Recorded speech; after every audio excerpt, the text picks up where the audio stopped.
नरेंद्र मोदी ने आरएसएस के 100 वर्ष पूरे होने पर सिक्का जारी किया, पोस्टल स्टैंप जारी किया। क्या पॉलिटिकल मैसेजिंग आपको इसमें दिख रही है? बीजेपी अपने आप में एक सक्षम राजनीतिक दल है, उसे किसी की जरूरत नहीं है। अब डीवाई चंद्रचूड़ साहब जो हमें स्क्रीन के सामने हैं, इंटरव्यूज दे रहे हैं और इंटरव्यू में वो कहते हैं कि डिस्कशन तो मस्जिद निर्माण के समय ही हो गया था, तो ये नैरेटिव अभी क्यों? वो जो सेंटीमेंट सोया हुआ है, वो जो हिंदू सोया हुआ है, उसे ये फिर से ईबीसी संकल्प पत्र जो है वो कांग्रेस लेके आई है। कास्ट सेंसस की बातचीत चल ही रही थी। तेजस्वी यादव आरक्षण बढ़ाने की बात कर रहे हैं अपने सभाओं में। तो क्या लग रहा है कि ऊपर वाले की लाठी तेज किस पे पड़ सकती है बिहार इलेक्शन में? लेवल प्लेइंग फील्ड है कहाँ? आप चिल्लाते रहो वोट चोरी वोट चोरी वोट चोरी। अरविंद केजरीवाल पर बीजेपी बड़ा आरोप लगाते थे, बहुत खर्च करते हैं लोग विज्ञापन में। अब पहाड़ों वाला जो प्रदेश है हमारा उत्तराखंड, 5 सालों में 1000 करोड़ प्लस का विज्ञापन। तो ये विज्ञापन की याद है? क्या कंट्रोल करना है आपको? क्या छुपा रहे हो आप? कौन से ऐसे काम कर रहे हो जो रिपोर्ट आपको छपने नहीं देनी अखबार में? जय जगत के बारे में जितना मैंने पढ़ा या जाना, आइडियोलॉजिकल जो ट्रेनिंग है कांग्रेस पार्टी की, गांधीयन आइडियाज़, नेहरूवियन आइडियाज़, उस थॉट को वो आगे पुश ऑन करती है। नहीं, वो उनके जो आइडियाज़ हैं वो गांधीयन आइडियाज़ नहीं है, ट्रेनिंग तक सीमित नहीं है। ये लोग नमस्कार दोस्तों, देखी जाए के नए एपिसोड में आप सभी का स्वागत है। हमेशा की तरह बातचीत करने के लिए हमारे साथ हमारे कंसल्टिंग एडिटर आदेश रावल जी हैं। तो देखी जाएगी, इसमें हम बातचीत करते हैं, आपको लगता होगा यूँ ही बात कर रहे हैं, लेकिन इसका इम्पैक्ट क्या होता है और कितनी गहरी सच्चाई इसमें छिपी होती है, ये आप लोगों ने देख लिया होगा। हरियाणा में जो अध्यक्ष बनाया है कांग्रेस पार्टी ने और सीएलपी लीडर का जो चुनाव किया है, उसके बाद हम लोगों ने पिछले एपिसोड में बात की थी और आदेश जी ने बताया था कि राव नरेंद्र जो है वो अध्यक्ष बनने वाले हैं और सीएलपी लीडर हुड्डा साहब के पास जाएगा। हुड्डा खेमे में ही कांग्रेस हरियाणा की जो है वो फिर से रहेगी। उन्होंने ये भी बताया था कि जाट और दलित का जो इक्वेशन चल रहा था, जाट सीएलपी लीडर दलित अध्यक्ष, उस इक्वेशन को भी तोड़ा जाएगा और ये बात बिल्कुल सही साबित हुई है। तो इसके लिए हम लोग तो थोड़ा बहुत थैंकफुल होना चाहिए आप लोगों को कि सही इन्फॉर्मेशन दे रहे हैं। हम लोग आपके थैंकफुल हैं कि आप लगातार देखते रहते हैं। तो इस नई जो एपिसोड है, नया एपिसोड, इसमें हम क्या क्या चर्चा करेंगे वो मैं आपको बताऊं। एक सिक्का जारी किया गया भारत के प्रधानमंत्री के द्वारा 100 वर्ष हुए आरएसएस के, उस मौके पर उस सिक्के की क्या अहमियत है, आरएसएस की क्या अहमियत है, क्या क्या वैल्यूज़ उसने इम्पार्ट की हैं देश के निर्माण में, देश के स्वतंत्रता संघर्ष में, इस बारे में हम लोग बातचीत करेंगे। बातचीत होगी उत्तराखंड सरकार की भी, जो विज्ञापन पर पानी के तरीके से पैसा बहा रही है और विज्ञापन के मामले में अरविंद केजरीवाल से आगे है या पीछे है। बात जय जगत समूह की भी होगी और कांग्रेस के संगठन महासचिव पद को लेकर एक चर्चा चल रही है। आदेश जी ने अपने ट्विटर पर उसको शेयर किया है, उसके बारे में भी हम लोग बातचीत करेंगे। बातचीत बिहार की भी होगी, एसआईआर में कितने लाख वोट जोड़े गए, कितने घटाए गए, कितना इम्पैक्ट उन सब चीज़ों का रहने वाला है। और बातचीत होगी अयोध्या की भी, राम मंदिर की भी। राम मंदिर के जजमेंट को लिखने वाले जो पूर्व सीजेआई डीवाई चंद्रचूड़ साहब हैं, उन्होंने इंटरव्यू में एक बयान दिया है। उस बयान का पॉलिटिकल इम्पैक्ट है, कुछ पॉलिटिकल मैसेजिंग है या क्या है डीवाई चंद्रचूड़ साहब के उस बयान की पूरी पॉलिटिक्स, ये सब जानने की कोशिश करेंगे हम आदेश रावल जी के साथ इस चर्चा में। आदेश जी, सबसे पहला सवाल, लेकिन सवाल से पहले शुभकामना और बहुत बहुत थैंक यू। बिल्कुल सटीक इन्फॉर्मेशन आपने दी, हालांकि लेट हो गया हमारा वो एपिसोड थोड़ा सा जाने से। वो हमारा फ़र्ज़ है कि हम सही इन्फॉर्मेशन अपने दर्शकों तक पहुँचाएँ और एक भरोसा जितना बड़ा मुश्किल काम होता है दर्शकों का जी, और उसको जीतने की हम दिन पर दिन कोशिश कर रहे हैं। जितना भी बेहतर परफॉर्मेंस हम लोग दे पाएंगे उतना जनता हम पे भरोसा करेगी और उतना आपको श्रेय मिलेगा, मॉनिटर्स को श्रेय मिलेगा। श्रेय तो सर देखिए एक ही आदमी लेते रहे तो बहुत बेहतर है। हरियाणा की बातचीत हुई, हरियाणा से आपका मैं एक्स अकाउंट जब देख रहा था, गूगल मैप का आपने जिक्र किया है, नेता वाला, उस सवाल पे हम बाद में आएंगे, लेकिन श्रेय की बात हो रही तो श्रेय एक आदमी ले रहे हैं। पिछले 10 सालों 12 सालों से हम लोग देख रहे हैं हर चीज़ का। अब के बार उन्होंने सारा श्रेय जो है वो एक संगठन को दिया है, वो संगठन है आरएसएस।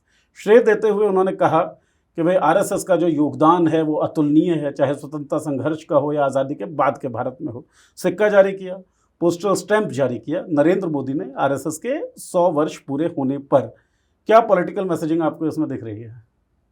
नहीं, मुझे 2024 के लोकसभा चुनाव के दौरान वो स्टेटमेंट याद आ रहा है जो नड्डा जी ने दिया था। कहा था कि अब बीजेपी को आरएसएस की आवश्यकता नहीं है, बीजेपी अपने आप में एक सक्षम राजनीतिक दल है, उसे किसी की ज़रूरत नहीं है। तो पिछले 1 साल में, 1 डेढ़ साल ही मुश्किल से हुआ है, तब से लेकर अब तक क्या ऐसा चेंज हो गया कि आपको आरएसएस को लेके इतनी हौसला अफजाई करनी पड़ रही है, सिक्का जारी करना पड़ रहा है, कहा कि आपका जो योगदान पिछले 100 सालों में इस देश और इस समाज और संस्कृति के लिए रहा है वो मतलब अकल्पनीय है और बहुत सराहनीय है, और क्या क्या कितने भारी भारी शब्दों का इस्तेमाल किया गया है वो आप जानते ही हैं। लेकिन देखिए, मैं इसको ऐसे देखता हूँ कि बीजेपी अधूरी है संघ के बिना, ठीक है, और उसने ये दिखाया भी है। 2024 का लोकसभा चुनाव हो या उसके बाद के कुछ विधानसभा चुनाव हो, तो प्रधानमंत्री मोदी इस बात को समझते हैं कि आपने एक चीज़ नोट की कि 2024 के लोकसभा चुनाव के दौरान ये स्टेटमेंट प्रधानमंत्री मोदी या अमित शाह ने नहीं दिया, नड्डा साहब से दिलवाया गया। नड्डा साहब ये स्टेटमेंट खुद नहीं दे सकते थे, वो भी संघ को लेके, क्योंकि मेरा ऐसा मानना है कि आज की डेट में दोनों ही तरफ जो राष्ट्रीय अध्यक्ष हैं वो खुद के फैसले नहीं कर पाते हैं। वो उनके जो फैसले होते हैं वो उनके ऊपर उनको बताए जाते हैं मोस्ट ऑफ द टाइम। खड़गे साहब भी पपेट हैं? नहीं, मैं पपेट नहीं कह सकते। खड़गे साहब एक बहुत राजनीतिक व्यक्ति हैं जो लगभग पिछले 40 साल से बहुत सारे महत्वपूर्ण पदों पर रहे हैं, विधायक रहे हैं, सांसद रहे हैं, केंद्रीय मंत्री रहे हैं। मुझे तो याद नहीं कि वो कोई चुनाव हारे हों एक्सेप्ट एक लोकसभा चुनाव, उसके अलावा तो राज्य में मंत्री रहे हैं, मुख्यमंत्री नहीं बन पाए, प्रधानमंत्री नहीं बन पाए, उसके अलावा सारे महत्वपूर्ण पदों पे खड़गे साहब रहे हैं। ऐसे ही नड्डा साहब भी हैं। नड्डा साहब खुद के फैसले नहीं कर सकते कि वो बिना प्रधानमंत्री मोदी से पूछे या बिना अमित शाह जी से पूछे ये स्टेटमेंट दे दे कि नहीं हमें संघ की जरूरत नहीं है। तो जब ये स्टेटमेंट आया था तब मुझे आश्चर्य बिल्कुल नहीं हुआ था, क्योंकि उनका तो इस्तेमाल किया गया था। उन्होंने तो ऑर्डर फॉलो किया ऊपर से जो आया और उन्होंने स्टेटमेंट दिया। तो ये मुझे थोड़ा सा आश्चर्य लगता है कि आपको ये स्टेटमेंट दिलाने की ज़रूरत क्यों पड़ी, जबकि तब से लेकर आज तक यानी 6 साल का लगभग टेन्योर हो गया जेपी नड्डा जी का। आप इतनी बड़ी पार्टी हैं इस देश की, कहते हैं कि विश्व की सबसे बड़ी पार्टी है जिसके 13 करोड़ 14 करोड़ सदस्य हैं, लेकिन आप अपना राष्ट्रीय अध्यक्ष चुन नहीं पा रहे हैं, ठीक है। तो अब संघ के जब 100 साल पूरे हो रहे हैं तो उसमें जिस हिसाब से प्रधानमंत्री मोदी बार बार कार्यक्रमों में जा रहे हैं, सिक्का लॉन्च कर रहे हैं और उनकी तारीफ में बड़े भारी भरकम शब्दों का इस्तेमाल कर रहे हैं, तो मुझे ऐसा लगता है कि बीजेपी अकेले कुछ नहीं है। बीजेपी जो है वो आज संघ के साथ है, और संघ ने भी इन पिछले 11 सालों में अपने आप को खूब एक्सपेंड किया है, गांव-गांव तक पहुंचे, राज्यों में विस्तार बढ़ा है। हाँ, नेटवर्क बढ़ा है, राज्य में विस्तार कर रहे हैं, साउथ में विस्तार कर रहे हैं, ठीक है। तो अपनी विचारधारा को लेके वो लोगों के बीच में जा रहे हैं, लेकिन संघ का जो एक्सपेंशन है वो ज़्यादा नहीं हो पा रहा है दक्षिण भारत में। जैसे केरल में कोशिश कर रहे हैं, तमिलनाडु में कर रहे हैं, आंध्र प्रदेश में कर रहे हैं, वहाँ ज़्यादा नहीं हो पा रहा है, क्योंकि वहाँ के लोगों की डिफरेंट सोच है, उनका कल्चर अलग है, उनका जो धार्मिक जो मान्यताएं हैं वो अलग हैं, पेरियार की संस्कृति है, उनकी अपनी एक संस्कृति है, हर राज्य की अलग है। तो वहाँ इनका एक्सपेंशन नहीं हो पा रहा है। लेकिन होता क्या है कि किसी भी संगठन के विस्तार में सरकार और संसाधनों का महत्वपूर्ण रोल होता है। बिना सत्ता के या बिना संसाधनों के आप किसी भी संगठन को एक्सपेंड नहीं कर सकते, चाहे कोई मीडिया हाउस हो, चाहे कोई पॉलिटिकल पार्टी हो, चाहे आरएसएस हो या कांग्रेस पार्टी का सेवा दल हो, या सरकारें हो, या सरकारें तोड़नी हो या तोड़ के बनानी हो, तो हर जगह आपको संसाधनों की आवश्यकता होती है। तो संघ ने भी बीजेपी की सत्ता होने का भरपूर फायदा उठाया है। उसने भी पार्टी के संसाधनों के जरिए अपने आप को एक्सपेंड किया है, अपने विचारधारा को गांव-गांव तक पहुंचाया है, जिसका नतीजा आपके सामने है कि आज मोहन भागवत जी इसी पिछले महीने सितंबर 10 तारीख को वो 75 ईयर्स के हो गए थे। फिर 17 सितंबर को प्रधानमंत्री जी भी हो गए थे 75 ईयर्स के। तो बड़ी चर्चा थी कि पता नहीं क्या होने वाला है, हो सकता है कि भागवत जी इस्तीफा मांग ली मोदी जी का, लेकिन कुछ नहीं हुआ है वैसा। मैं हमेशा आपके शो में कहता हूं कि कोई सरपंच का पद नहीं छोड़ता, ये तो मोहन भागवत तो संघ प्रमुख हैं और प्रधानमंत्री जी देश के मुखिया हैं। तो राजनीतिक रूप से दोनों को एक दूसरे की आवश्यकता है, और अब क्योंकि कई सारे फैसले ऐसे हैं कि जो दोनों के बीच में फंसे हुए हैं, और ख़ासतौर पर बीजेपी प्रेसिडेंट का जो मामला है। जब तक वो क्लियर नहीं होता तब तक समझ नहीं आएगा कि जो आगे की राजनीति है बीजेपी की वो कैसे आगे बढ़ेगी। वो संघ के साथ बढ़ेगी या संघ के बगैर बढ़ेगी या दोनों मिलके किसी पे सहमति बनाएंगे। तो उस फैसले से हम आगे की चर्चा कर पाएंगे। उस फैसले से आगे की चर्चा तो होगी। आपने एक बात बोली कि आरएसएस और बीजेपी जो है वो एक दूसरे की पूरक है, कॉम्प्लीमेंट करती है एक दूसरे को। आरएसएस के जो 3 सबसे बड़े डिमांड्स थे उनमें से एक डिमांड था कि भाई राम मंदिर का निर्माण होना चाहिए। 2019 में एक फैसला आया और राम मंदिर निर्माण के पक्ष में वो फैसला आया। 2024 के चुनावों से पहले ही जनवरी में उस साल राम मंदिर का निर्माण भी हो गया। चुनाव होते हैं 22 जनवरी जब इनॉग्रेशन था, प्राण प्रतिष्ठा, चुनाव हुए, लेकिन चुनावों में उतना फ़ायदा मिला नहीं जितना फ़ायदे की अपेक्षा की जा रही थी। अब जो डीवाई चंद्रचूड़ साहब हैं, उस फैसले को जिसने दिया था उस बेंच में शामिल थे और कहा जाता है कि उन्होंने उस फैसले को ऑथर किया था, लिखा था। उस फैसले में क्लियर ये लिखा गया था कि कोई अंडरलाइंग स्ट्रक्चर अगर है, इससे ये कंक्लूड नहीं किया जा सकता है कि मंदिर का निर्माण, मस्जिद का निर्माण किसी मंदिर को तोड़कर किया गया हो। ये जजमेंट में लिखा गया था। अब डीवाई चंद्रचूड़ साहब जो हमें स्क्रीन्स के सामने हैं, इंटरव्यूज़ दे रहे हैं और इंटरव्यू में वो कहते हैं कि भाई डिस्क्रेशन तो मस्जिद निर्माण के समय ही हो गया था। मतलब इंटरव्यूज़ में वो ये नैरेटिव फैला रहे हैं कि भाई मंदिर को तोड़ा गया और मस्जिद का निर्माण किया गया। जजमेंट में ऐसा नहीं था। तो ये नैरेटिव अभी क्यों? बिहार इलेक्शन? नहीं, बिहार इलेक्शन नहीं। एक तो चंद्रचूड़ साहब अपनी किताब बेच रहे हैं, ठीक है, उनकी हाँ। किताब आने वाली है, उसका प्रमोशन चल रहा है वो। अच्छा। लेकिन उससे कहीं ज़्यादा मुझे लगता है कि जब उनसे ये भी पूछा गया कि आपके यहाँ प्रधानमंत्री जी गणपति पूजा में आ गए थे, तो उन्होंने कहा कि नहीं, जो इस तरह की जो डील्स कट करनी होती है उनके लिए मीडिया के कैमरों की आवश्यकता नहीं होती। जब वहाँ पे आए थे तो मीडिया के कैमरे थे, पहली बात। दूसरी बात, वो कहते हैं कि, और मैंने ऐसा पढ़ा भी है और सुना भी है कि जनमानस के भावनाओं को देखते हुए सुप्रीम कोर्ट ने ये फैसला किया था कि नहीं, राम मंदिर का निर्माण होना चाहिए जी। और अगर मैं सही हूं तो तब गोगोई साहब सीजीआई थे जी। ठीक है। और उस फैसले के तुरंत बाद, उस फैसले के दौरान ही समझ लीजिए कि प्रधानमंत्री जी कोर्ट में चले गए थे और गोगोई साहब के ऊपर एक लड़की ने यौन शोषण के आरोप लगाए थे, ठीक। ये बात सही है? बिल्कुल। तो ये सब बातें जब इन कड़ियों को आप जोड़ेंगे तो आपको बहुत कुछ मिल जाएगा। और इसमें एक कड़ी और भी है, वो कड़ी के बारे में ज़्यादा बता नहीं पाऊंगा। वो कड़ी थी गोगोई साहब के दामाद की, जिनको शायद किसी एजेंसी ने जांच के संदर्भ में डिटेन कर लिया था। वो कड़ी भी इसमें जुड़ती है, ठीक है। तो अब इससे आगे बढ़ते हैं। तो अगर आपने जनमानस के लिहाज से और जनमानस की भावनाओं को समझते हुए राम मंदिर का फैसला किया तो आपने कर दिया, राम मंदिर बन गया। और पिछले 2024 की जनवरी में कार्यक्रम हुआ प्राण प्रतिष्ठान का, और उसके बाद से लेके आपको लगा कि नहीं, अब तो हमारी 400 सीट आएंगी, लेकिन राम मंदिर बनाने का राजनीतिक फायदा बीजेपी को नहीं मिल पाया, जो लाभ उनको मिलना चाहिए था, जो 1991 से अडवाणी जी की रथ यात्रा से लेके और जो अब तक जनवरी से पहले तक चला रहा था कि जिस दिन राम मंदिर बन जाएगा उस दिन बीजेपी जो है वो अपने आप को हिंदुस्तान में बिल्कुल उस अपनी विचारधारा को या अपनी बात को पूरा फैला देगी। लेकिन जैसे ही राम मंदिर बना और उसका कार्यक्रम हुआ, उसके बाद मुझे अच्छे से याद है 22 जनवरी के बाद की 3-4 दिन बड़ा सन्नाटा था कांग्रेस पार्टी के अंदर। और मैं बहुत सारे लोगों से बात करता हूँ, मेरी आदत है, तो मैं उन दिनों भी बात कर रहा था फ़ोन पे, तो कहीं फ़ोन पे कहीं मिल के, तो बहुत हताश थे कांग्रेस के जो नेता थे। वो लगा कि नहीं, इस कार्यक्रम के बाद तो जो सेंटीमेंट है वो इतना ज़्यादा हैवी हो गया, इतना हावी हो गया है राजनीति के ऊपर कि कोई हमें वोट नहीं देने वाला है। और कांग्रेस पार्टी की इस बार भी 19 की तरह बैंड बजने वाली है। 2019 में 303 सीट आई थी, लेकिन इस बार लगता है कि वो इससे ज़्यादा चली जाएगी। मतलब जो बहुत कमज़ोर उम्मीद थी वो भी खत्म हो रही थी। बिल्कुल। और लगभग 15-20 दिन तक ऐसा माहौल था कांग्रेस पार्टी के भीतर, और विपक्षी पार्टियों में भी था, जो बाकी पार्टियां थी।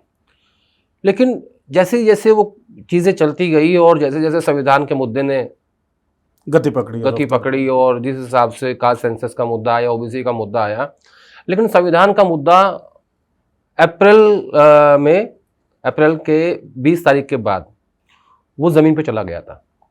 अगर आप फर्स्ट फेज का रिजल्ट देखेंगे तो आपको अंदाज़ा हो जाएगा कि उसमें तो थोड़े से बीजेपी के सांसद जीते हैं उत्तर प्रदेश में, या उत्तर भारत में, उसके बाद का जो नतीजे आ रहे हैं उसमें बीजेपी डाउन जा रही है, परफॉर्मेंस बिल्कुल डाउन गई, क्योंकि संविधान का मुद्दा वहां पहुंच गया था और विपक्ष, खड़गे साहब, राहुल गांधी और बाकी तेजस्वी यादव, अखिलेश यादव, ये सब ये बताने में कामयाब हो गए थे कि अगर 400 सीट आ गई तो इस संविधान को बीजेपी चेंज कर देगी, जो आपकी सुरक्षा करता है, जो आपके अधिकारों को सुरक्षित रखता है। तो देश के दलितों में ये बात चली गई और देश के दलितों ने वो जो प्रेशर कुकर का पूरा मतलब प्रेशर था ना, उस सिटी से रिलीज कर दिया। और उन लोगों ने जो जिस हिसाब से वोट की, विधानसभा चुनाव में मैं जरूर कहूंगा कि दलित बट गया था, लेकिन लोकसभा चुनाव में उसने एक मुश्त वोट दिया विपक्षी पार्टी को। विधानसभा चुनाव हरियाणा में इंडिया अलायंस को एक मुश्त वोट दिया और बीजेपी घट के 240 पे आ गई। तो चंद्रचूड़ साहब आज की डेट में जो कर रहे हैं, हालांकि मैं ये कहूंगा कि गोगोई साहब की तरह उन्होंने कोई पद तो अभी तक नहीं लिया है, क्योंकि गोगोई साहब ने तो हटते ही राज्यसभा ले ली थी। यार इस देश का चीफ जस्टिस अपने पद से हट रहा है और राज्यसभा आप ले रहे हो सरकार से। उससे पहले आप राम मंदिर का फैसला दे रहे हो, जिसमें उससे पहले आपने रफेल को किस तरीके से खारिज किया था, मुझे समझ में वो भी नहीं आया था किसी के, कि ये कोई इशू ही नहीं है। बैक टू बैक जो है, फिर आपके ऊपर हैरेसमेंट के केस लड़के एक महिला ने लगाए, ठीक है, फिर प्रधानमंत्री जी कोर्ट जाते हैं, उधर आपके दामाद को डिटेन किया जाता है और फिर छोड़ दिया जाता है कुछ घंटों बाद। वो डील भी बहुत बड़ी थी, शानदार प्रेशर पॉलिटिक्स का एग्जांपल है। तो कुछ चीजें रहने दो पर्दे में, ठीक रहेगा। पर्दे में बहुत चीजें हम लोग रखते हैं, और रखते हैं इसलिए क्योंकि आप लोग समझदार हैं, समझ जाते हैं पर्दे के पीछे है क्या। इलेक्टोरल इम्पैक्ट की हम लोग बात कर रहे थे कि राम मंदिर बन गया, लेकिन 24 के लोकसभा में बीजेपी को वो फायदा मिला नहीं। पॉलिटिकली हम डिकोड करते हैं चीज़ों को इस शो में सर।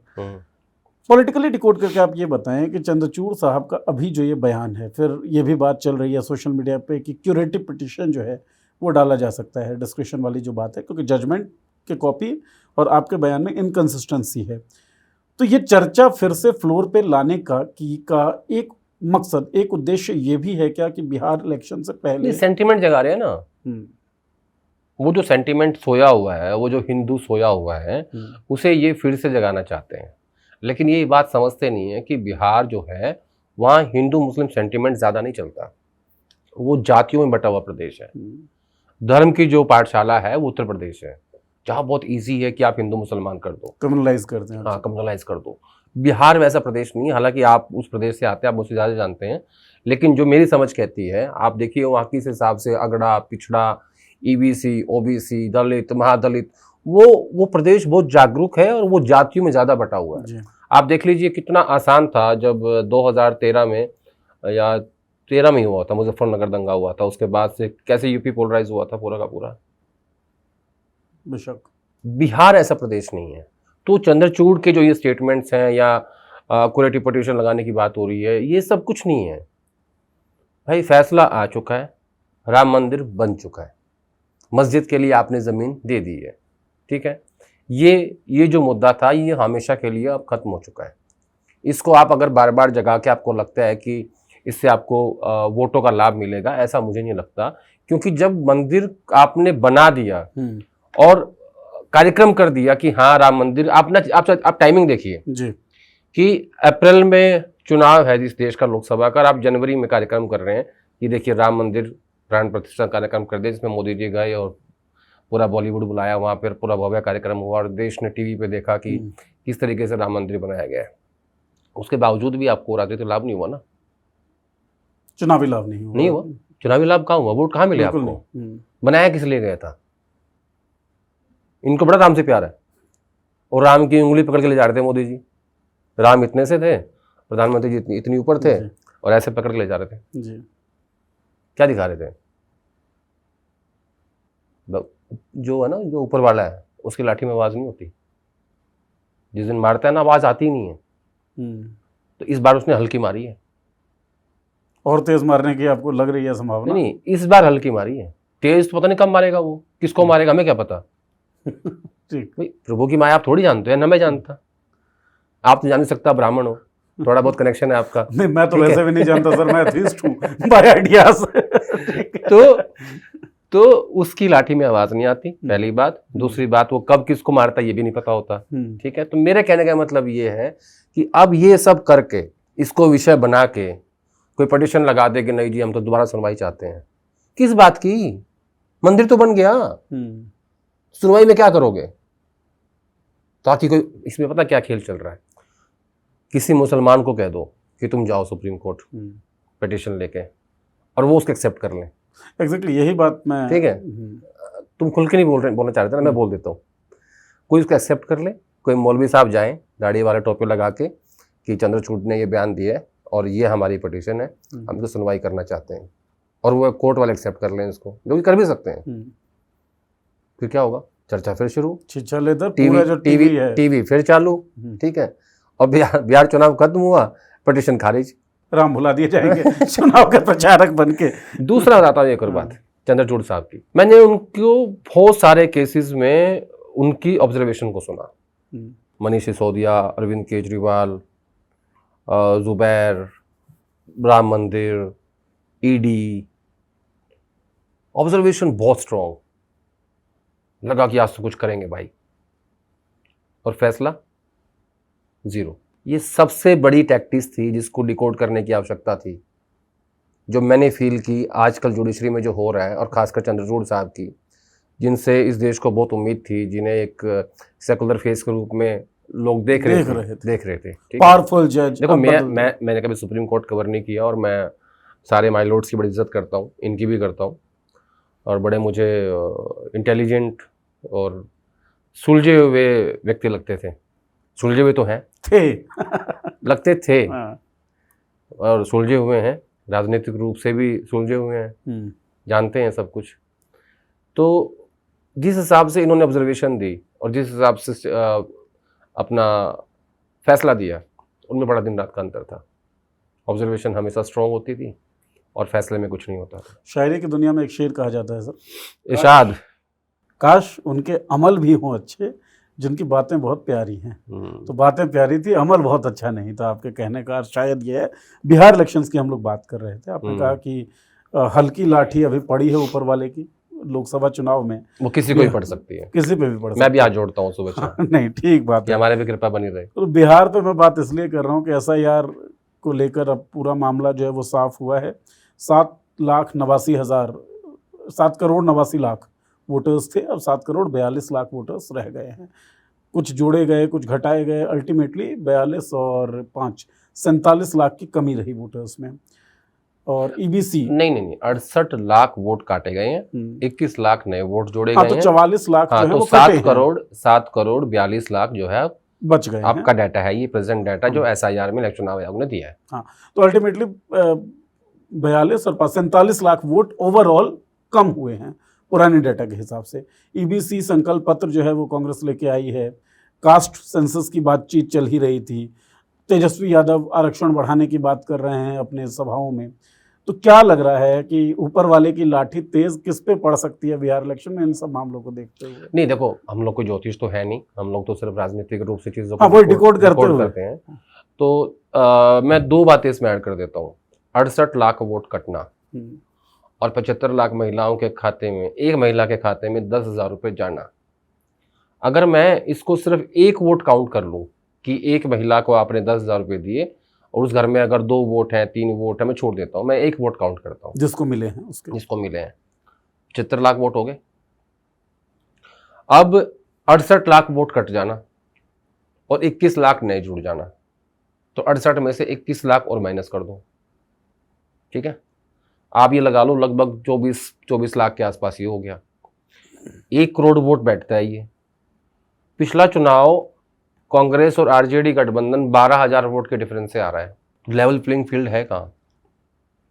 आप चिल्लाते रहो वोट चोरी वोट चोरी वोट चोरी, पलायन, बेरोजगारी, जिनके अब आपने कहा था कि वोट चोरी हो रही है, वजह चोरी हो रही है, नहीं हम खरीद देंगे ले चोरी नहीं करते, खरीद लेते यार। एक गरीब प्रदेश है जी। मैंने आपसे पहले भी इस बात का जिक्र किया था कि एक महिला को अगर 10,000 रुपये मिल जाए कैश, पहली इंस्टॉलमेंट मिल जाए, उसका कई महीने का रोजी रोटी का बिल्कुल जुगाड़ हो गया। इसके अलावा आप ऊपर से राशन मुफ्त दे रहे हो लोगों को, 80 करोड़ लोगों को इस देश में, कहते हो उसको अचीवमेंट है। मैं भी फलता मानता हूँ कि इतने बड़े देश में और जिसको आप थर्ड सबसे बड़ी अर्थव्यवस्था कहते हो, जिसकी आप जीडीपी की बात करते हो, जिसको आप मोदी जी का भारत कहते हो, जिसकी चर्चा पूरे वर्ल्ड में हो रही है, उसमें अगर 80 करोड़ लोग इस देश के सरकार से राशन लेके रोटी खाते हैं ना, ये अचीवमेंट नहीं है। उस लाइन में लगे रहना आपकी विफलता है, ये विफलता है। मैं इसको ऐसे देखता हूं कि हमारी सरकार ये चाहती है कि लोग उनके ऊपर रोजी रोटी को लेके डिपेंडेंट रहें। जब आपको रोटी की फिक्र होगी ना, तो आप देश दुनिया के बारे में सोच ही नहीं पाओगे, आप समाज के बारे में सोच ही नहीं पाओगे, आप सरकार के बारे में सोच ही नहीं पाओगे। मनमोहन सिंह ने क्या किया? मनमोहन सिंह ने मार्केट में इतना पैसा डाल दिया कि लोगों के पास पैसा हो गया, फिर उनमें ज्ञान की बातें आ गई। विकास नहीं हो रहा है, सड़कें नहीं बन रही हैं, पुल नहीं बन रहा है, करप्शन हो गया है, हटा उन सालों को हटा दिया। हालांकि उसमें बहुत महत्वपूर्ण योगदान देश की मीडिया का था, वो मैं हमेशा कहता हूँ। तो लेवल प्लेइंग फील्ड नहीं है बिहार में, और जैसे मैंने बताया आपको कि 12,000 वोट से आप पूरा बिहार हार गए थे जी। यहाँ तो मुझे लगता है कि आप कम से कम 50 लाख से शुरुआत करोगे प्लस से। जब आप बैटिंग करने उतरोगे आपका 50 लाख स्कोर ऑलरेडी होगा, तो फिर कैसे जीतोगे? मैं सिर्फ राजनीतिक बातों को डिकोड कर रहा हूँ, मेरे पास कोई डाटा नहीं है। चुनाव का रिजल्ट क्या आएगा कोई नहीं जानता, क्योंकि जिस हिसाब से 400 सीट आ रही थी 240 आई ना। हरियाणा कांग्रेस पार्टी जीत रही थी, हार गई ना। जनता आखिर में जनता जनार्दन का फैसला होता है कि वो क्या फैसला करेंगे, आखिर में तो वो नहीं हमें पता जी। मैं तो सिर्फ अभी प्रेजेंटली जो हो रहा है उसके बारे में बात कर रहा हूँ। आखिर में तो बटन दबाना है, बटन दबाते वक्त जनता क्या सोच रही है, क्या 10,000 रुपए जिन महिलाओं के खाते में आ रहे हैं उनके दिमाग में भी ये चल रहा है कि अब तक हमारे लिए क्या हुआ क्या नहीं हुआ, वो किस तरीके से सोचेंगे कोई नहीं जानता। जनरली नीरज एक फायदा होता है जो भी सर्विंग गवर्नमेंट होती है ना उसको, क्योंकि वो लोगों के खाते में पैसे भेजती है या राशन देती है या पेंशन देती है, विकलांग पेंशन, विधवा पेंशन, बुढ़ापा पेंशन जो भी देती है, तो वो एग्जिस्टिंग गवर्नमेंट दे रही होती है। विपक्ष कहता है कि हम देंगे, तो जनता को लगता है कि यार ये ऑलरेडी दे रहे हैं ना, इनसे लेते रहो। ठीक बात है। लेकिन एक और चीज मैंने देखी है बहुत सारे चुनाव में कि आखिर में जब गवर्नमेंट जारी होती है ना, वो चाहे जो मर्जी दे दे जनता को, उसको अगर हटाना है तो हटाना है, फिर वो सुनते नहीं है किसी की। वही है ना, लेकिन जिस दिन भूख बगावत करने पे आ जाती है उस दिन भूखी जनता सिंहासन को भी खा जाती है। तो जनता अगर तय कर ले तो वो किसी भी चीज को स्टेब्लिश नहीं होने देगी और वो उस वेव को चलाए रखेगी। फिर उसको आप 10,000 दे दो, 20,000 दे दो, 1 लाख दे दो, आप राशन दे दो, आप पूरा FCI का गोडाउन दे दो, कुछ नहीं होगा उससे। चौधरी तो जनता ही है, फिर वो हटाएंगे। हाँ, लेकिन संसाधनों का बड़ा महत्वपूर्ण रोल होता है, महत्वपूर्ण रोल है। और आजकल ज्यादा हो गया है। आजकल का संसाधनों का रोल ऐसा हो गया है कि चुनाव बहुत महंगे हो गए हैं, जो कैंडिडेट्स चुनाव लड़ते हैं वो बहुत महंगे हो गए हैं। फिर दूसरा, आपने फ्रीबीज की जो आप बात करते हो, जो आप कहते हो कि नहीं फ्रीबीज जो है उससे देश के लिए ठीक नहीं है, और सबसे ज्यादा आप ही बांटते हो, ठीक है, तो और उसके तो तुम भी बजाते हैं। हाँ, देखो भैया हम ये कर रहे हैं, हम कर रहे हैं, कहते हैं कि मोदी ने दिया, मामा घर से लेके आए थे। ठीक बात है। इस देश का है, इस देश लोगों का है, जनता का है, टैक्स पेयर्स के पैसे का है।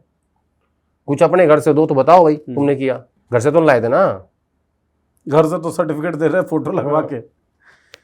संसाधनों का मामला केवल चुनावों तक सीमित नहीं है, सरकार बनने के बाद भी संसाधनों का बड़ा असर रहता है, पैसों का बड़ा असर रहता है विज्ञापनों के मामले में। आपने एक ट्वीट भी किया है, रिपोर्ट भी आई है, अरविंद केजरीवाल पर बीजेपी बड़ा आरोप लगाती थी बहुत खर्च करते हैं लोग विज्ञापन में। अब पहाड़ों वाला जो प्रदेश है हमारा उत्तराखंड, 5 सालों में 1,000 करोड़ प्लस का विज्ञापन, 1,001 करोड़। 1,001 करोड़। तो इसमें थोड़ा सा टेन्योर है त्रिवेंद्र सिंह रावत का, जिसमें 77 करोड़ रुपए खर्च हुए हैं। इसके अलावा जो सारा खर्च है वो धामी साहब की सरकार ने किया है। 101 करोड़ का वो स्टोरी है, न्यूज़ लॉन्ड्री की स्टोरी है। और आप देख लो, अभी जब पेपर लीक हुआ स्टूडेंट्स का, तो उन्होंने कहा कि तो नकल जिहाद है, तो ये विज्ञापन जिहाद है। क्या कंट्रोल करना है आपको, क्या छुपा रहे हो आप, कौन से ऐसे काम कर रहे हो जो रिपोर्ट आपको छपने नहीं देनी अखबार में या टीवी पे। फीचर चलते हैं 5-5 मिनट के फीचर बड़े बड़े चैनल्स पे, मैं नाम लेना नहीं चाहता, जो टॉप चैनल्स है ना उनके ऊपर क्या रेट होगा उसका, सोच के देखो। 436 करोड़ तो मेरे हिसाब से सिर्फ टीवी का है टोटल जो खर्च हुआ है। हाँ, प्रिंट अलग, बाकी आप चीज़ें कहते थे अरविंद केजरीवाल पूरा नैरेटिव कंट्रोल करते हैं मीडिया के जरिए, आप कहाँ से अलग हो? आप तो उससे बहुत ज्यादा हो। अरे 1000 करोड़ रुपए में आप कितना विकास कर सकते थे। आप स्कूल बना सकते थे, हॉस्पिटल बन सकता था, छोटे स्कूल, प्राइमरी स्कूल बन सकता था, माध्यमिक स्कूल बन सकता था। वो नहीं करना है, अपना प्रचार तंत्र देखना है बस, कि हमारी फोटो छपे, हम टीवी पे देखें, हम अखबार में देखें, हर चीज में प्रचार। अच्छा, ये भी टैक्स पेयर का पैसा है, ये भी घर से लेके नहीं आते ये, सही बात। लेकिन पूछे कौन? कोई पूछ नहीं सकता। आपदाओं पे लगाम कसी जा सकती थी, अरे यार उसको मेरे लेकर एक बात योजनाएं बन देखना, सकती जो थी। व्यक्ति चुनावी हार गया और जो दिल्ली नेतृत्व के आशीर्वाद से चुनाव हारने के बाद मुख्यमंत्री है, तो तुम उसकी पावर देखो कितनी एंजॉय कर रहा होगा आदमी।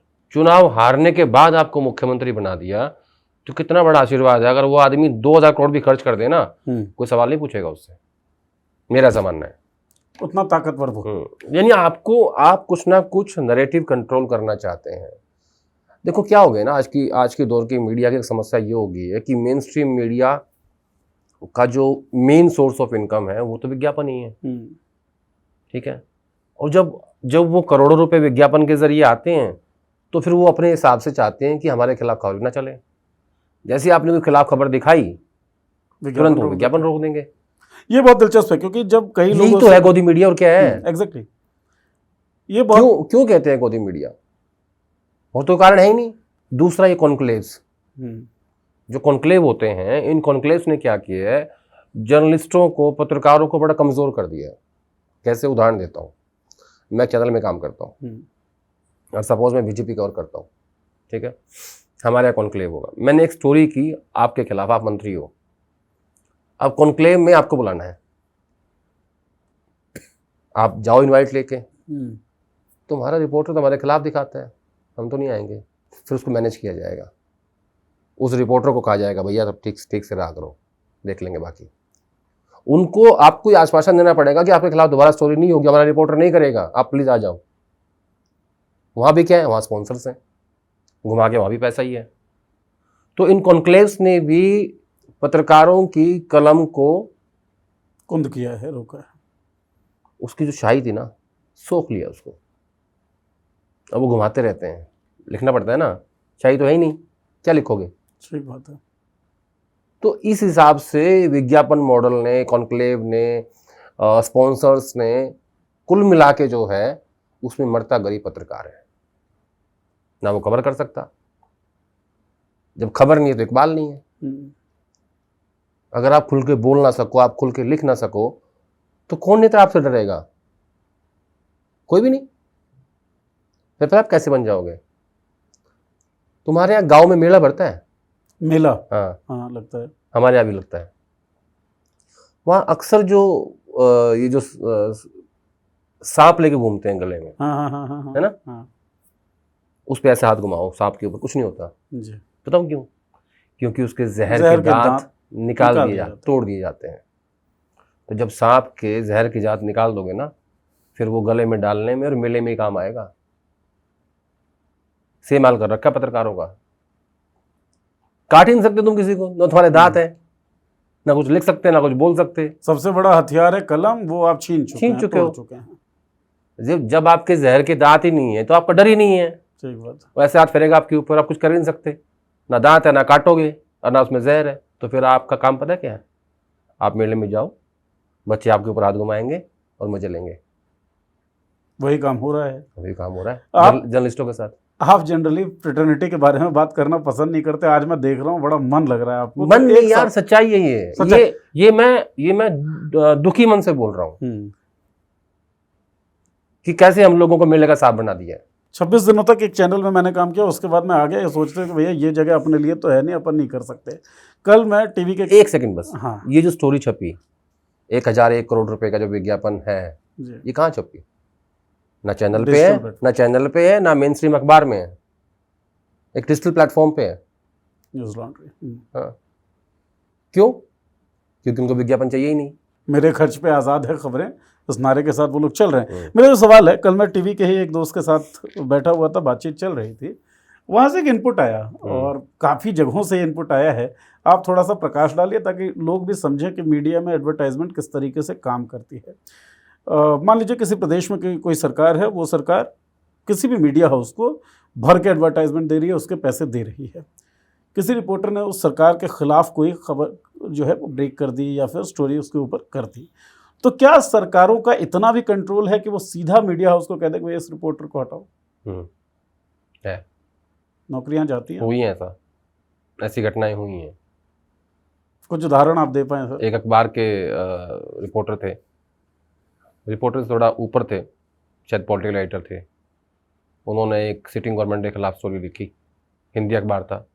लाला को फ़ोन गया सरकार की तरफ से, ये क्या है? तो फाइनली विज्ञापन डबल कर दिया गया और उनको हटा दिया गया। होता है ऐसा, बहुत सारे उदाहरण हैं, मैं जानता हूँ। अब क्योंकि मामला फेटर्निटी का है, मैं किसी का नाम अच्छा नहीं लगेगा। यार बिजनेस है, ये धंधा है। और वो एक मूवी आई थी ना कंपनी, अजय देवगन की, उसमें गाना था, धंधा है पर गंदा है ये। गंदा है पर धंधा है ये, वही है ये। ऐसा होता है। रहे इस फिल्म में शाहरुख खान ऐसे कम ही प्रोप्राइटर्स हैं जो स्टैंड लेने की नहीं, हम अपने आदमी को नहीं हटाएंगे, आप चाहे विज्ञापन दो या ना दो, या बैठ के बात कर लीजिए, आगे हम ख्याल रखेंगे लेकिन हटाएंगे नहीं। ऐसे बहुत कम मालिक हैं जो स्टैंड लेते हैं पत्रकारिता के लिए। जो स्टैंड लेते हैं। एक कंपनी थी ऐसी जिसको होस्टाइल टेक ओवर कर लिया गया, न्यू दिल्ली टेलीविजन। उसका मालिक स्टैंड लेता था। उसका मैं उस आदमी की इज्जत करता हूँ बहुत, डॉक्टर रॉय। उस आदमी ने, हाँ, डॉक्टर रॉय ने जितने संपादक इस इंडस्ट्री को दिए हैं, जितने भी, लगभग सारे लोग तो वहीं से निकले। सारे जो आज जहर उगलते हैं, जो आज चिल्ला चिल्ला के बोलते हैं, वो सब उन्होंने दिए। और उन्होंने आपको प्लेटफॉर्म दिया तो कंप्लीट किया। अगर रविश कुमार ने तय कर लिया कि आज मैं ब्लैकआउट करूंगा, आज मैं बोलूंगा नहीं, तो उन्होंने कुछ नहीं कहा, करो तुम्हारा शो है, करो। रिपोर्टर्स को आजाद छोड़ा, पत्रकारों को आजाद छोड़ा, जो चाहा, जिस आदमी ने चाहा वो किया वहां पे। एनडीटीवी एक ऐसी कंपनी थी, मैं खुद भी वहां काम करना चाहता था, लेकिन इसमें नहीं, उसमें डॉक्टर रॉय का एनडीटीवी में। अब देखिए, सवाल से एक सवाल तो बनता है, करना चाहते थे तो किया क्यों नहीं मौका मिला। वो तो प्रयास किया था मैंने, नहीं मौका मिला। मतलब उस वक्त का जो एनडीटीवी था, उसके संचालक की वजह से कहें, उसके मालिक की वजह से कहें, ऐसा था कि हर पत्रकार का एक सपना था कि इस संस्थान में चले जाएं, यहाँ हम काम कर सकते हैं। आप अब एक नज़र घुमाओ, जितने बड़े चेहरे आज हैं जी, जो यूट्यूब पे भी आ गए हैं और जो मेन स्ट्रीम में भी हैं, सारे कहाँ से आए? मेजॉरिटी एनडीटीवी, डॉक्टर रॉय के एनडीटीवी से आए। डॉक्टर रॉय के एनडीटीवी से आए। उन्होंने उनको बनाया। जो आज वो लोग हैं ना, अगर इस बात का एहसान नहीं मानते तो मैं कहूँगा कि एहसान फरामोश है। एहसान फरामोशी का तो दौर है। और जब पत्रकारिता पे बात होती है, किसी भी तरह की आलोचना होती है, तो इस बात को जहन में ज़रूर रखना चाहिए कि पत्रकारों के ऊपर या रिपोर्टर्स के ऊपर किस तरीके का अदम्य प्रेशर है रिपोर्टिंग या पत्रकारिता ना करने की। आप मैंने कहा तो हमें तो होड़ चल रही है कि हमें मेले वाला साहब बना दिया गया है, जहर के दांत निकाल दिए गए, अब बस तुम मज़े लेने का एक साधन हो। डर नहीं है आपका, एक बाल नहीं है आपका। पॉलिटिकल गैलरी में वापस लौटते हैं। आइए। आपका एक्स अकाउंट में स्क्रॉल कर रहा था, उस पर एक बड़ी दिलचस्प सा आपका ट्वीट दिखा मुझे कि आजकल जो गूगल मैप से दिल्ली पहुंचते हैं, ऐसे लोगों को पद दे दिया जाता है। हरियाणा की बात हम लोगों ने पिछले एपिसोड में की थी और हमारी बातें बिल्कुल सटीक दिखी भी। तो वो गूगल मैप से पहुंचने वाले नेता कौन थे? नहीं, ये एक व्यक्ति के बारे में बात नहीं है, सब ये राजनीतिक पार्टियों के बारे में बात है। अब मैं आपको उदाहरण देता हूँ, लेकिन उसमें एक चीज़ मैं ऐड कर देता हूँ। उसके बाद आपने उसमें लिखा कि रिश्ते या फिर क्या इक्वेशंस हैं आपके दिल्ली के साथ बहुत ज़्यादा मैटर नहीं करता है। ये क्यों लिखा आपने? बताता हूँ, वही उसी पे आ रहा हूँ। नहीं, मैंने लिखा है कि जिनके दिल्ली के बड़े घरों में रिश्ते हैं ना, जिन नेताओं के, जो राज्यों के नेता हैं, उनको ज़्यादा महत्वपूर्ण पद नहीं मिलते।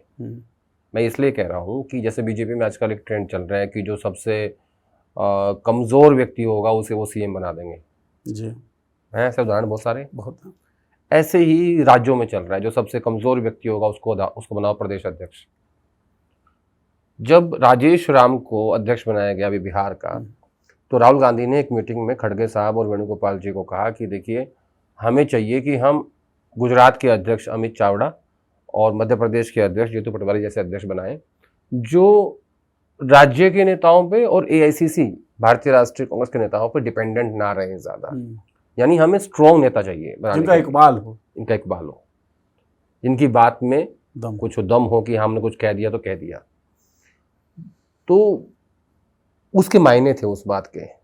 लेकिन जो बड़े नेता हैं राज्यों के, जो दिल्ली कंट्रोल करते हैं, वो ये चाहते हैं कि जो भी व्यक्ति को जो भी पद दिया जाए वो सीधा अपने गांव से गूगल मैप लगाए और मेरे घर पे आए। जो बाकी घर हैं, जो बाकी दफ्तर हैं महत्वपूर्ण, उसकी तरफ देखे ही मत, वो सिर्फ मेरे पर डिपेंडेंट रहे। तो गूगल मैप के जरिए, ये तो मैंने एक मतलब मेरे दिमाग में आया, मैंने लिख दिया, ये मैंने उदाहरण दिया है।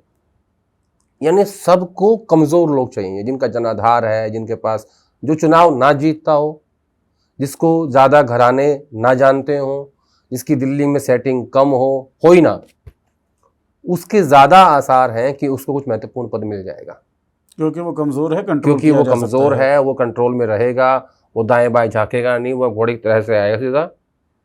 गूगल मैप ने कहा कि आगे से लेफ्ट, सेकंड लेफ्ट ले लो, वो ले लेगा। जिसको ये पता है कि मुझे कहाँ कहाँ जाना है, शोक रोड पे कौन कौन से घर हैं, अकबर रोड पे कौन कौन से घर हैं, और तुगलक लेन में कौन से घर थे, है ना, वो व्यक्ति थोड़ा सा आजकल क्राइसिस में है। ऐसे लोगों को ज़्यादा स्पेस नहीं मिल पा रहा है, महत्वपूर्ण पद नहीं मिल पा रहे हैं। तो मैंने वो संदर्भ में कहा था कि होना ये चाहिए कि आप काबिल हैं, आप टैलेंटेड हैं, तो आपको वो चीज़ मिले। ऐसा हमारे मीडिया में भी है, ऐसा नहीं है कि यहाँ नहीं है, ठीक है। तो ऐसा हर प्रोफेशन में है। होना ये चाहिए कि आप टैलेंट ढूंढ के लाओ और उनको स्पेस दो। अगेन मैं आ जाऊंगा फिर एनडीटीवी के ऊपर। डॉक्टर रॉय ने कितने बड़े बड़े हाथी पाले, कितना कंपटीशन था, एक से एक आदमी टैलेंटेड था, कैलिबर था, जो टॉप नॉच लोग थे वो एक साथ एक छत के नीचे इतना टैलेंट। आज कोई कंपनी एक व्यक्ति को करना नहीं चाहती, ना कोई पॉलिटिकल पार्टी, ना कोई कंपनी, ना कोई आईटी कंपनी, ना कोई कॉर्पोरेट हाउस, ना कोई मीडिया हाउस, ना सत्ता के दल। अरे बनाओ ना कि स्ट्रॉन्ग मुख्यमंत्री को, क्योंकि आप चाहते हैं कि मुख्यमंत्री तो हमने बना दिया, उसको हम कंट्रोल दिल्ली से करें। ये इंदिरा गांधी मॉडल। इनसिक्योरिटीज का मामला, इनसिक्योरिटीज हर जगह हो गई हैं। ऐसे लोग बहुत कम हैं जो 5, 7, 10 टैलेंटेड लोगों को इकट्ठा एक छत के नीचे इकट्ठा करके काम कराएं उनसे। तो ये कांग्रेस में भी है, ये भाजपा में भी है, ये मीडिया में भी है, ये कॉर्पोरेट हाउस में भी है, ये आईटी कंपनीज में भी है, जहां मर्जी चले जाओ इनसिक्योरिटीज हैं। टैलेंट की कदर नहीं है। टैलेंट घुट रहा है, वो दम तोड़ रहा है। टैलेंट जो है, इनसिक्योर लोगों की तादाद जो है वो बढ़ रही है। और जब इनसिक्योर लोगों की तादाद की बात हम कर रहे हैं तो ध्यान एकदम से संगठन महासचिव पे जाता है कांग्रेस के, केसी वेणुगोपाल जाता है आपके ट्वीट के कारण। बहुत ज़्यादा इनसिक्योर शायद होंगे। उस ट्वीट के आधार पे मैं ये बात कह रहा हूँ। आपने वो ट्वीट क्यों किया है, क्या उसके पीछे की कहानी आप ही बताएंगे। उनको अभी आभास नहीं है इस चीज़ का। भाव तो हो गया होगा।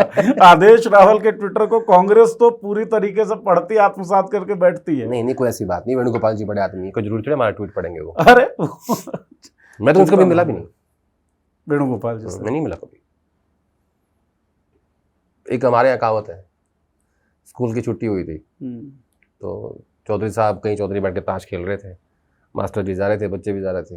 बोला कि मास्टर जी बच्चे डरते नहीं आपसे, तो मास्टर जी बोले मैं भी नहीं डरता।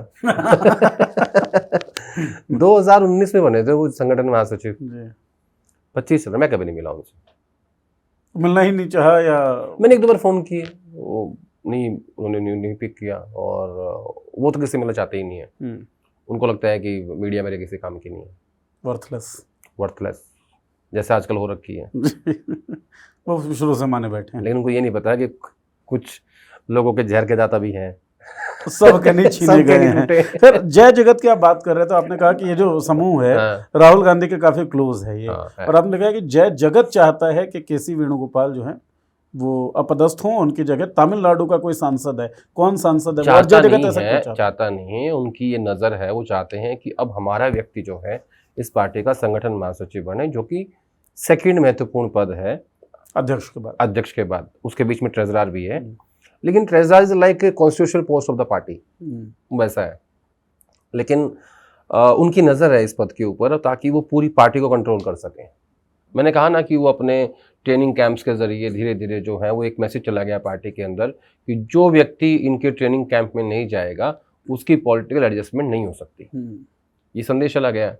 अब वो क्या कर रहे हैं, अब वो कुछ ऐसे लोगों को ग्रूम कर रहे हैं धीरे धीरे कि जिसे वो तैयार किया जा रहा है कि अब ये व्यक्ति, उसमें संगठन सृजन का भी महत्वपूर्ण योगदान है, उसमें भी वो काम दे रखा है, ट्रेनिंग कैंप्स का भी है, कि अब हमारा आदमी जो है वो संगठन महासचिव बन जाए, ताकि हम फिर पूरी पार्टी को अपने हिसाब से कंट्रोल कर सकें। और वो व्यक्ति है तमिलनाडु के सांसद पूर्व IAS सेंथिल, ओके, जिन्हें इस पद के लिए तैयार किया जा रहा है। अब देखो कमाल की बात, देखो किस्मत देखो वेणुगोपाल की। केरला का चुनाव है अगले साल है शायद जी। लोगों को लग रहा है कि वहाँ सरकार बनेगी और राहुल गांधी वेणुगोपाल को वहाँ का मुख्यमंत्री बना के भेज देंगे और वेणुगोपाल संगठन महासचिव पद से हट जाएंगे। ये देखो, संगठन महासचिव पद से हटाने के लिए उनको मुख्यमंत्री बनाया जा रहा है। क्या कुंडली लेके आया आदमी। लेकिन प्रॉब्लम क्या आएगी कि जो केरला के नेता हैं वो बड़े भारी भरकम नेता है, जो पैन केरल नेता है, रमेश चन्नीथला है, वी डी सतीशन है, ठीक है, और भी बहुत सारे लोग हैं वहाँ पे। अब वो इसको कैसे एक्सेप्ट करेंगे इस फैसले को, ये मुझे नहीं पता। ये तय है कि फैसला लिया जाएगा। हाँ, लेकिन आज की डेट में जो वेणुगोपाल इंडिस्पेंसेबल है, उनको अगर हटाना है इस पद से, तो उसका एक ही रास्ता है कि सरकार केरल में बने और वो वहाँ के मुख्यमंत्री बने। और इधर जो है, जो जय जगत है, वो सेंथिल को बिठाएगा फिर GSO के पद पे, और फिर वो पूरे पार्टी के संगठन को कंट्रोल करेगा। इसको मैं इस तरीके से समझना चाहता हूँ, क्योंकि जय जगत के बारे में जितना मैंने पढ़ा या जाना, आइडियोलॉजिकल जो ट्रेनिंग है कांग्रेस पार्टी की, गांधीयन आइडियाज़, नेहरूवियन आइडियाज़, उस थॉट को वो आगे पुश ऑन करती है। तो संगठन में अगर उस आइडियोलॉजी का कोई व्यक्ति आता है, तब तो संगठन मजबूत ही होगी ना वैचारिक तौर पर। नहीं, वो उनके जो आइडियाज़ हैं वो गांधीयन आइडियाज़ नहीं है, वो इनकी अपनी एक थ्योरी है। इसमें टॉप पोस्ट पे जो है वो सारे ब्राह्मण हैं और कुछ एलीट दलित्स हैं, ठीक है। और ये OBC की बात नहीं करते, ये कहते हैं जय जगत, यानी समूचा जगत हमारा है, हम सब। लेकिन सचिन राव जो है वो तो ब्राह्मण नहीं है। और क्या है? सचिन राव ब्राह्मण है, सुना है मैंने, चेक कर लेना, हो सकता है मैं गलत भी हूँ, मैं इस बात पे वो नहीं करूँगा, लेकिन मेरे हिसाब से ब्राह्मण होना चाहिए। नहीं, मैं दूसरी बात कर रहा हूँ, मैं कह रहा हूँ कि ये जो लोग हैं इनको अपनी ही विचारधारा एक डेवलप कर रहे हैं अंदर, ठीक है।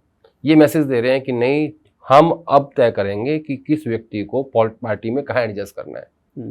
अगर आप सिर्फ ट्रेनिंग तक सीमित हैं, आप सिर्फ विचारधारा को बढ़ावा देना चाहते हैं, बहुत अच्छी बात है, आप पार्टी के लिए काम करिए, आप भी संघ की तरह एक संगठन खड़ा करिए, लेकिन आप वहाँ तक सीमित नहीं हैं। आप जो हैं, आप कंट्रोल चाहते हो संगठन का। पार्टी की सबसे मजबूत चीज नींव क्या होती है? उसका संगठन। वेणुगोपाल क्यों इतने पावरफुल है? क्योंकि वो GSO है, संगठन उनके पास है, वो पूरा कंट्रोल करते हैं। कम से कम कागजों पे। नहीं, उनके पास असली में है, संगठन है कांग्रेस का। अरे भाई, महासचिव हैं, सचिव हैं, इंचार्ज हैं, ठीक है, अब तो बन भी रहा है, अब तो सारे स्टेट्स में बन रहा है। और उन सारे स्टेट्स का जो डिस्ट्रिक्ट प्रेसिडेंट नियुक्त किए जा रहे हैं, उसको कौन देख रहा है? सेंथिल। तो वेणुगोपाल को पता नहीं है उसकी छत्र छाया के नीचे ये काम चल रहा है। तो घर में घुसकर स्ट्राइक हो रही है। हाँ, ऐसा कुछ है? तो मैं नहीं, दिख तो ऐसे नहीं है। तो ये लोग सिर्फ ट्रेनिंग तक सीमित नहीं है, ये लोग सीमित है, इनकी जो विचारधारा है वो ये है कि हम किसी भी तरीके से इस पार्टी को कंट्रोल कर लें और अपने इतना कंट्रोल कर लें कि हम सब कुछ हम ही तय करें। और सबसे पॉजिटिव पॉइंट इनका ये है कि राहुल गांधी इनकी बात सुनते हैं, बहुत सुनते हैं। अब लेकिन इसमें पता क्या होना चाहिए? इसमें जो सबसे महत्वपूर्ण बात वो होनी चाहिए कि भाई चुनाव जिताओ। भाई राजनीतिक पार्टी का क्या काम होता है? चुनाव जीतना। केंद्र में नहीं आ पा रहे हो, स्टेट्स में आओ। आपने कितने लोगों को ट्रेनिंग दी, वो लोग कहाँ हैं, किस किस क्षेत्र में काम कर रहे हैं, उन्होंने पार्टी के लिए क्या योगदान दिया, कितने चुनाव लड़े, कितने चुनाव लड़े, कितने जीते, कितने लड़वाए, कहाँ कहाँ तक विचारधारा को पहुँचाया, गांव में, ठीक है, किसी मोहल्ले में, किसी शहर में, किसी कस्बे में, कहाँ कहाँ गए आप, कितने लोगों को आज तक ट्रेनिंग दी, उनका उनका क्या सरोकार कांग्रेस पार्टी के संगठन से है। तो ये बहुत सारे सवाल हैं जिनके जवाब नहीं है, और उनके जवाब कोई मांगने वाला भी नहीं है उनसे। समस्या ये भी है। ये बात तो बिल्कुल ठीक है। अगर आप आइडियोलॉजिकल ट्रेनिंग दे रहे हैं, गांधी जयंती कल ही 2 अक्टूबर को ही था, और उस दिन ही आप कोई बहुत बड़ा इवेंट कर चुके होते, और गांधीयन आइडियाज़ के खिलाफ तो लगातार सरकार के कई योजनाएं दिखती हैं और सरकार में शामिल लोगों के बयान दिखते हैं, उसके खिलाफ ही कोई बहुत बड़ा इवेंट दिखता, वो सब तो दिख नहीं रहा है। मैंने कुछ नहीं देखा अब तक ऐसा। मैं वही तो कह रहा हूँ कि भाई ट्रेनिंग दे रहे हो, किस किस को ट्रेनिंग दी, वो लोग कहाँ कहाँ काम कर रहे हैं, कांग्रेस पार्टी के संगठन को कैसे मजबूत कर रहे हैं, आपकी बात को, आपके विचार को कहाँ पहुँचा रहे हैं, ज़मीन पे गया नहीं गया, वो एक बहुत सारे सवाल हैं, इनके जवाब नहीं है, अनुत्तरित हैं वो सब। तमिलनाडु की बात चल रही थी, एक आखिरी सवाल मैं तमिलनाडु से लेता हूँ। एक्टर विजय, उनके पास राहुल गांधी का फ़ोन गया है, डीएमके के साथ गठबंधन में है पार्टी, आपने ही ट्वीट किया हुआ है, वो मैं पढ़ भी रहा था कि भाई डीएमके के खिलाफ सत्ता विरोधी लहर दिख रही है, तो नई संभावनाएं, नए दोस्त, नए साथी तलाशे जा रहे हैं। जय जगत के भीतर का एक व्यक्ति है, उसका नाम है गिरीश चुदंकर, जो कि वहाँ के इंचार्ज भी हैं तमिलनाडु के, जो गोवा के पूर्व अध्यक्ष रह चुके हैं और महत्वपूर्ण सदस्य हैं जय जगत के, और अब वो दोबारा से अध्यक्ष बनने वाले हैं गोवा के चुनाव से ठीक पहले। उनका ये मानना है कि जो डीएमके इतना पुराना लाई है यूपीए का, और बहुत अच्छी इक्वेशन है स्टालिन की और राहुल गांधी की, बहुत ही अच्छी। स्टालिन अभी वहाँ भी गए थे, बिहार की यात्रा में भी गए थे, कनिमोई भी गई थी। उनका ऐसा मानना है कि नहीं, डीएमके को छोड़ के हमें जाना चाहिए विजय के साथ में। और जहाँ तक मैं सही हूँ कि गिरीश के कहने पे ही राहुल गांधी ने विजय को फ़ोन किया था। हालांकि उन्होंने स्टालिन से बात भी करी बाद में बैलेंस करने के लिए, लेकिन जो उसके पीछे की मंशा है वो ये है कि किसी भी तरीके से आप अपने पुराने साथी को छोड़ दो, उनके खिलाफ एंटी इनकम्बेंसी है, और विजय के साथ जो है वो समझौता कर लो। अब वो प्री पोल होगा या पोस्ट पोल होगा, वो एक अलग विषय है, होगा जरूर। दूसरा, विजय करेंगे नहीं करेंगे वो दूसरा विषय है, क्योंकि वो कितना अपने आप को पैन तमिलनाडु गांव तक पहुँचा, शहर तक पहुँचा पाए हैं, क्या उनकी स्थिति है तो उनको पता है। लेकिन यहाँ पे एक ही चर्चा शुरू हुई है, और इस चर्चा के पीछे भी जय जगत है। तो जय जगत कुछ भी हो, इन्फ्लुएंशियल तो इन्फ्लुएंशियल है। देखो मैंने कितनी मार्केटिंग कर दी उनकी। एक होता है ना शेयर, जो शेयर होता है वो कैसे बढ़ता है? चर्चाओं से। ऐसे तो बढ़ता है। मैं कितनी मदद कर रहा हूँ उन लोगों की, देख लो। इन्फ्लुएंशियल तो है, इन्फ्लुएंस कई बार बहुत फ़ायदे के काम आ जाता है और कई बार बहुत घाटे के भी। जय जगत अल्टीमेटली लॉन्ग रन में कांग्रेस के लिए फ़ायदेमंद साबित होगा या घाटेमंद होगा, ये तो समय बताएगा। लेकिन कुछ सवाल हैं जिनके उत्तर बहुत ज़रूरी हैं। आरएसएस के ऊपर भी हमने इस चर्चा में बातचीत की, हमने बातचीत डीवाई चंद्रचूड़ और जो संभावित पॉलिटिक्स है उनके बयानात के इर्द गिर्द, उसके ऊपर भी बातचीत की। आपने पूरी बातचीत सुनी, उसके लिए आपका शुक्रिया। क्या आपको लगता है, इस बातचीत के आधार पर आपकी क्या राय बन रही है? कोई सवाल उठ रहा हो, मन में कोई सुझाव हो, देना चाहते हो जो आप इस वीडियो को कमेंट बॉक्स में ज़रूर दें, हम लोग उसे पढ़ेंगे। आपके सवाल हो तो उसको शामिल करने की कोशिश करेंगे शो में। आदेश जी, बातचीत करने के लिए आपका बहुत बहुत शुक्रिया। और दोस्तों, आपने देखा इस पूरे शो को, इसके लिए आपका बहुत बहुत शुक्रिया। धन्यवाद।